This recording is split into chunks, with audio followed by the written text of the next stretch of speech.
But this number 5 on the to-do list, create a vision of what you want life to look at in retirement, is every bit as important as the other 4 things that we talked about, the more financial things.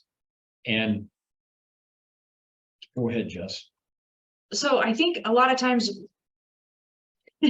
even me, but everybody looks forward to, for their entire work lives, looks forward to retirement and just having the freedom to do whatever they want and to relax and all those things, and not have to be at a job and not at have 8 o'clock or whatever. the responsibility of a job. But then when they get to that point where they don't have that responsibility anymore, they don't quite know what to do with themselves, and they lose kind of a sense of purpose, because no matter what your job is, you have to get up in the morning and go to that job, and it gives you a sense of purpose. And so a lot of times people retire and they're not working anymore. Their kids are out of the house, which is another thing that gave them purpose when they wake up in the morning, things like that. And they struggle with kind of knowing What to do, what they're supposed to be doing, or what their, I don't want to say maybe what their worth is in life, but sort what of. you're going to do.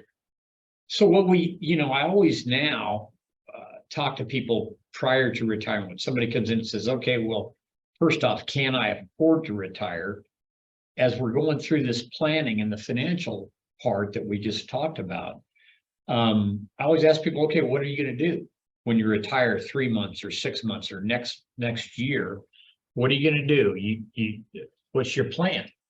And some people, they say, well, I'm going to do this and that, or I'm going to get a part-time job, or I'm going to help with some charities, or I'm going to spend a lot of time traveling or doing my hobby of fishing or golfing or gardening or whatever it is.